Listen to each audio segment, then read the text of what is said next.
नमस्कार दोस्तों, stock market studies में फिर से एक बार आपको बहुत बहुत स्वागत है। तो आज मैं फिर से आपके सामने कुछ इंपॉर्टेंस कंपनी का अपडेट शेयर करने वाला हूँ। तो इस वीडियो को पूरा लास्ट तक देखना, क्योंकि इस वीडियो के अंदर सिर्फ कंपनी का अपडेट ही नहीं है, कुछ ऐसे टेक्निकल चार्ट पैटर्न्स के बारे में चर्चा करूंगा जिस पैटर्न्स के बेसिस में मैं खुद एंट्री लेता हूँ।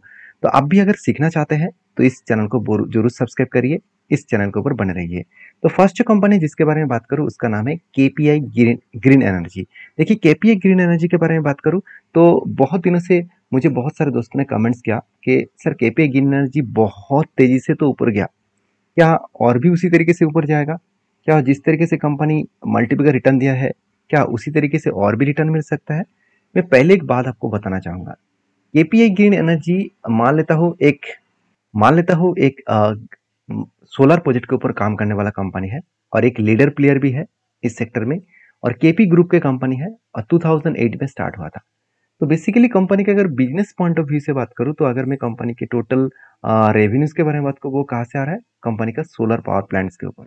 मतलब कंपनी जो सोलर पावर प्लांट बना के रखे हैं उनमें से ही कंपनी का 99%, अराउंड 99.8% के आसपास सोलर पावर प्लांट से ही कंपनी को प्रोजेक्ट मिला है। तो उसके साथ साथ अगर देखा है तो इंडिया में कितना है? 100% के आसपास। तो बेसिकली देखा है तो कंपनी के जो ग्रोथ है, जो सिचुएशन है, उस सिचुएशन के हिसाब से देखा है तो कंपनी में जो जो डेटा अपडेट है उसी के बारे में बात करूँ तो कंपनी में एक अच्छा खासा ग्रोथ लेवल देखने को मिल सकता है। तो ग्रोथ लेवल इसीलिए मिल सकता है क्योंकि गवर्नमेंट भी अनाउंसमेंट कर चुके हैं कि सोलर प्रोजेक्ट रिन्यूएबल एनर्जी के ऊपर सबसे ज़्यादा काम किया जाएगा। तो उस हिसाब से तो कंपनी भागेंगे ही। तो आज जितना कंपनी भाग चुके हैं, मुझे लगता है फ्यूचर में भी उतना अच्छा खासा ग्रोथ में आगे बढ़ पाएंगे। अभी क्वेश्चन ये है कि कंपनी में क्या सही में दम है? कंपनी में कुछ पॉइंट्स वीकनेस है, वो मैं आपको पहले भी बता चुका हूँ। जैसे कंपनी के खुद के प्रोमोटर के पास जो होल्डिंग्स है उनमें से 45% के आसपास प्लेसिंग है। इसका मतलब क्या है, मैं एक बार आपको यहाँ पे चार्ट में दिखा देता हूँ, आप देख सकते हैं। पहले भी क्या था, पहले भी कंपनी के ऊपर जो शेयर होल्डिंग पैटर्न था उसमें जो टोटल ओवरऑल जो होल्डिंग 50% के ऊपर था, उसी जगह पे 45% होल्डिंग प्लेजिंग था। मतलब खुद के शेयर को गिर भी रखकर प्रोमोटर ने क्या किया, मार्केट से पैसा उठाया। क्योंकि कंपनी बहुत छोटा है तो मार्केट से उसको तो पैसा नहीं मिलेगा। अगर मान के चलिए आप एक दुकान स्टार्ट करना चाहते हैं, कल ही अगर बैंक में जाकर लोन मांगने के लिए गए तो आपको बोलेंगे कि आपको कोई मतलब कोई भी एसेट गिरवी रखना होगा तभी आपको लोन मिलेगा। चाहे वो ज्वेलरी हो, चाहे वो आपको प्रॉपर्टीज हो, चाहे वो कोई भी एसेट हो। मगर मान के चलिए आपके पास कुछ भी नहीं है तो आपको बैंक लोन नहीं देंगे। अगर लोन मिल भी जाए तो उतना ज़्यादा लोन नहीं मिलेगा। तो करना क्या है, आपको कुछ ना कुछ एसेट को गिरवी रखना होगा। उसी तरीके से जब कोई बिजनेस नया स्टार्ट किया जाता है तो बड़े बिजनेस के हिसाब से तो कंपनी के एसेट की तरफ से क्या करते हैं, कंपनी खुद की जो शेयर है उसको गिरवी रखते हैं। कल जाकर कंपनी में कोई भी दिक्कत आए तो उस शेयर को, जितने सारे बैंक्स के ऊपर लोन लिया गया है वो बैंक्स बेचकर खुद के पैसा मार्केट से उठा लेंगे। तो कहने का मतलब है कि एक ऑब्वियसली रिक्सी जगह है, क्योंकि कल जाकर अगर टाइम टू टाइम उसका पेमेंट ना कर पाए, बिजनेस अगर खराब चले तो कंपनी का खुद की जो जेब में जो शेयर था वो चला जाएगा और आम लोगों के पास। तो जहाँ पे वो कुछ भी कर सकते हैं, जैसे अगर प्रोमोटर ना रहे तो सिर्फ अगर इन्वेस्टर रहे तो वो वोलेटिलिटी बहुत ज़्यादा दिखेगा। तो कंपनी में अच्छी बात यह है कि कंपनी बिजनेस के पॉइंट ऑफ व्यू से देखे तो कंपनी अच्छा खासा परफॉर्मेंस हमेशा करता है। इस बार भी कंपनी हाईएस्टली सेल्स जनरेट किया, 180 से 290 करोड़ के आसपास सेल्स दिखा। एक्सपेंस को कंपनी कंट्रोल में रखा। उस बेसिस में कंपनी का नेट प्रॉफिट 32 करोड़ से 43 करोड़ तक बना। मतलब एक अच्छा खासा कंपनी का नेट प्रॉफिटेबिलिटी ग्रोथ देखने को मिले, जिस बेसिस में कंपनी आगे बढ़ रहा है। बाकी कंपनी का बैलेंस शीट के बारे में बात करें तो कंपनी का जो रिजर्व है वो लगातार बढ़ते चले गए। 81 करोड़ से कंपनी का रिजर्व बढ़ के 775 करोड़ बना। मतलब कंपनी का रिजर्व लगातार यहाँ पे क्या हो रहा है, बढ़ते चले जा रहे हैं। और हाईएस्टली रिजर्व देखने को मिला इस बार 775 करोड़ का रिजर्व, मतलब बहुत हाई रिजर्व है। और मुझे बेस्ट पॉइंट ये लगा कि कंपनी आज तक खुद के बिजनेस के ऊपर ऑनगोइंग इन्वेस्टमेंट आज तक उतना ज़्यादा नहीं किया। इस बार कंपनी 100 करोड़ तक इन्वेस्टमेंट किया। मतलब मैनेजमेंट बहुत शानदार तरीके से इस कंपनी को रिप्रेजेंट कर रहा है।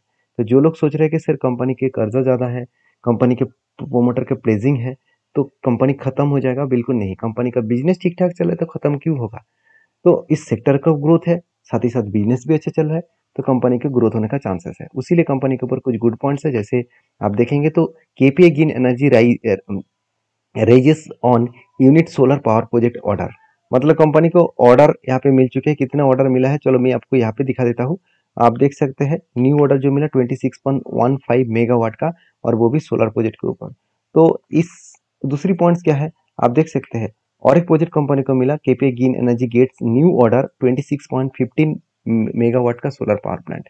तो कंपनी को लगातार इस तरीके से अगर प्रोजेक्ट मिलता जाए, अब इसमें मिलेगा और भी बहुत ज़्यादा मिलेगा, क्योंकि घर घर सोलर आपको देखने को मिलेगा एट फ्यूचर में, क्योंकि इलेक्ट्रिसिटी का पावर का जो कंजप्शन है वो लगातार बढ़ते चले जा रहा है, और पावर सेक्टर उसको फुलफिल नहीं कर पा रहा है। आज भी देखिए बहुत जगह पे पावर कट देखने को मिल जाते हैं, तो जिसके चलते है पावर का जो डिमांड है वो बढ़ता जाएगा, और पावर का जो डिमांड कम्पीट करने के लिए हर घर घर में, हर इंडस्ट्रीज में आपको सोलर देखने को मिल ही जाएगा।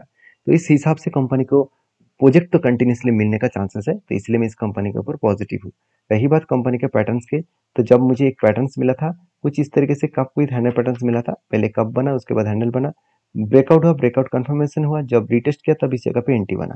तो एंटी बनने के बाद देखिए कंपनी एक ही जगह पे ट्रेड कर रहा है, मुझे लगता है यहाँ पे भी सुजलोन जैसा सिचुएशन दिखेगा, जो मैं पिछले वीडियो में डिस्कशन किया हूँ, जाकर आप वीडियो को देख सकते हैं। सुजलोन ने अराउंड 132 डेज लगा दिया इस तरीके से टारगेट मिलने में, जो अराउंड 23% के आसपास टारगेट था। तो यहाँ पे भी देखिए 20% के आसपास टारगेट बन के आ रहा है, तो मुझे लगता है यहाँ पे भी अच्छा खासा सिचुएशन बनने के तैयारी में है। तो बाकी आपकी क्या ओपिनियन है इस कंपनी के ऊपर, जरूर मुझे कमेंट्स करके बता सकते हैं। नेक्स्ट जो कंपनी उसका नाम है सुमितोमो केमिकल्स। देखिए सुमितोमो केमिकल्स के बारे में बात करूँ तो इंडिया के एक पॉपुलर एग्रोकेमिकल कंपनी है, क्योंकि Sumitomo chemical basically Japanese company है, तो इंडिया में वो सब्सिडरीज लेकर काम कर रहा है। और इस कंपनी का खासियत पॉइंट ये है कि कंपनी खुद को अलग लेवल में मेंटेन करता है, कंपनी का डेप्थ एकदम जीरो है, प्रोमोटर के पास होल्डिंग्स अच्छा है, और कंपनी की इनकम भी अच्छा खासा देखने को मिले। और साथ ही साथ जो लोग ये सोच रहे हैं कि कंपनी के ऊपर आज हालत थोड़ा सा खराब है, तो क्या करूँ, देखिए केमिकल सेक्टर में पहले ही बोल चुका हूँ, जो मार्केट में जो डिमांड है उस डिमांड बहुत हद तक यहाँ पे कम हुआ है, जिसके चलते कंपनी के ऊपर एक प्रेशराइज बनता हुआ देखने को मिले। तो इसके लिए कंपनी का जो क्वार्टर रिजल्ट इस बार पब्लिश किया गया, जो लास्ट क्वार्टर्स में कंपनी 540 करोड़ के आसपास सेल्स किया था, इस बार वो सेल्स को बढ़ा चुके हैं, मतलब 664 करोड़ के आसपास सेल्स हुआ। जो 652 करोड़ के आसपास था वो 664 तक चला गया। एक्सपेंस को कंपनी कंट्रोल में रखे, उस बेसिस में कंपनी का नेट प्रॉफिट 72 करोड़ से 100 करोड़ तक कंपनी का नेट प्रॉफिट देखने को मिला, मतलब बेस्ट तरीके से एक नेट प्रॉफिटेबिलिटी देखने को मिला, इसके चलते कंपनी के ऊपर एक अच्छा खासा ग्रोथ देखने को मिलेगा। कंपनी के ऊपर जो कैश फ्लो है उसके बारे में बात करें तो कैश फ्लो अच्छा खासा यहाँ पे मेंटेन हो रहा है। कंपनी हाईएस्टली इस बार कैश फ्लो देखने को मिला, जो 389 करोड़ से 757 करोड़ के आसपास देखने को मिले। तो ओवरऑल कंपनी का जो कैश फ्लो है वो बहुत पॉजिटिवली यहाँ पे कंपनी खुद को मेंटेन कर रहा है, कंपनी अच्छा खासा ग्रोथ कर रहा है, उस बेसिस में कंपनी में आगे जर्नी होने का चांसेस बहुत ज़्यादा है। तो मुझे लगता है जो सिचुएशन बना है उस सिचुएशन के बेसिस में कंपनी में एक पॉजिटिविटी ग्रोथ होने का चांसेस है। तो बाकी इस कंपनी के ऊपर आपके क्या ओपिनियन है, जरूर मुझे कमेंट्स करना, क्योंकि कंपनी के ऊपर जो डेटा अपडेट है वो मैं आपके साथ इसीलिए शेयर कर रहा हूँ क्योंकि आपको पता चले कि कंपनी किस तरीके से काम करे। और हाँ, एक चीज़ तो दिखाने भूल गया, कंपनी इस बार जो फिक्स्ड एसेट को परचेज किया वो 61 करोड़, मतलब इस बार ज़्यादा फिक्स्ड एसेट को परचेज कंपनी नहीं किए। फिर भी कंपनी का जो कैपेक्स अनाउंसमेंट हुआ इस बार, वो कैपेक्स के बारे में बात करूँ, अगर सुमितोमो केमिकल का कैपेक्स के बारे में बात करूँ, इस बार कैपेक्स जो है 131 करोड़ के आसपास, जो पिछले बार था 119 करोड़ के आसपास, मतलब कैपेक्स को भी कंपनी अच्छा खासा यहाँ पे ग्रोथ किया। उसी बेसिस में कंपनी के ऊपर जो टेक्निकली चार्ट पैटर्न बना कुछ इस तरीके से है, पहले एक कप, बहुत बड़ा कप बना, उसके बाद एक हैंडल पैटर्न क्रिएट हुआ। तो कप विद हैंडल पैटर्न बनने के बाद कंपनी के ऊपर एक ब्रेकआउट होने का कोशिश कर रहा है, इस लेवल को ब्रेकआउट करे, ब्रेकआउट कंफर्मेशन करे, तो एक बड़ा सा एंट्री लेवल मिल सकता है, एक बड़ा सा टारगेट मिल सकता है, करीबन 650 लेवल तक मैं टारगेट लेकर चलूंगा। तो बाकी आपके क्या ओपिनियन है इस कंपनी के ऊपर, जरूर कमेंट्स करके बता सकते हैं। आपने क्या इस कंपनी के ऊपर निवेश किया वो भी आप कमेंट करके बता सकते हैं। नेक्स्ट जो कंपनी उसका नाम है clean science and technologies. Finally clean science and technology के ऊपर एक गुड पॉइंट्स आने के कारण कंपनी के ऊपर एक मैसिव जंप देखने को मिला, एक अच्छा खासा रिकवरी देखने को मिले। वो गुड पॉइंट्स क्या है, वो अगर बता दूं, clean science and technologies invest 500 million rupees more in Holi owner arms, मतलब कि क्लीन साइंस एंड टेक्नोलॉजी यही मतलब बताने वाला है कि 500 मिलियन का टोटल इंडियन रुपीज के हिसाब से 500 मिलियन रुपीस यहाँ पे इन्वेस्टमेंट कंपनी करने वाला है। तो इस हिसाब से कंपनी के ऊपर एक अच्छा खासा ग्रोथ आने का चांसेस भी है, क्योंकि 500 मिलियन का इन्वेस्टमेंट कोई छोटा मोटा नहीं है। उस विशेष में कंपनी के ऊपर आगे बढ़ने का दम भी है, तो आगे बढ़ने का वो कोशिश भी करेंगे। तो मुझे लगता है 500 मिलियन का इन्वेस्टमेंट होने के कारण कंपनी के ऊपर एक बाउंस बैक देखने को मिला है। तो क्लीन साइंस एंड टेक्नोलॉजी कोई खराब कंपनी नहीं है, केमिकल सेक्टर के एक छोटा सा कंपनी है मार्केट कैप के हिसाब से, तो फ्यूचर में इस कंपनी अच्छा खासा बड़ा होने का पोटेंशियल भी रखते हैं। तो बाकी क्लीन साइंस के ऊपर आप फोकस रखिए, इस कंपनी को स्टडी करिए। जब भी पैटर्न कंप्लीट होगा तो एक कप विद हैंड पैटर्न यहाँ पे बनने जा रहा है, क्योंकि इस पैटर्न को मैं कैंसिलेशन कर दूंगा क्योंकि ये पैटर्न अभी काम नहीं करेगा। तो आपको नया पैटर्न यहाँ पे देखने को मिलेगा, कुछ इस तरीके से पैटर्न देखने को मिलेगा। सॉरी, माफी चाहता हूँ। इस कंपनी के ऊपर पहले मेरा एक एंटी था, वो मैं आपको बता दूं। पहले एक कप विद हैंड पैटर्न बना था और इस लेवल में ब्रेकआउट हुआ, ब्रेकआउट कंफर्मेशन हुआ, तो तब इस जगह पे एंटी बना था और उसके बाद बिग क्रैश हुआ, उसके बाद रिकवरी कर रहा है। हाँ, मैं इसीलिए बोल रहा था क्योंकि मैंने अगर फर्स्ट एंट्री नहीं लिया होता तो फिर से काफी हैंड पैटर्न्स के बेसिस में मैं सेकंड एंट्री जरूर लेता। तो फिलहाल के लिए मेरा जो टारगेट है वो छोटा सा टारगेट है, 16%। तो इसके लिए ऑब्वियसली मुझे थोड़ा सा यहाँ पे झेलना पड़ा इस चीज को, क्योंकि स्मॉल कैप टाइप कंपनी के ऊपर यही हालत होता रहता है।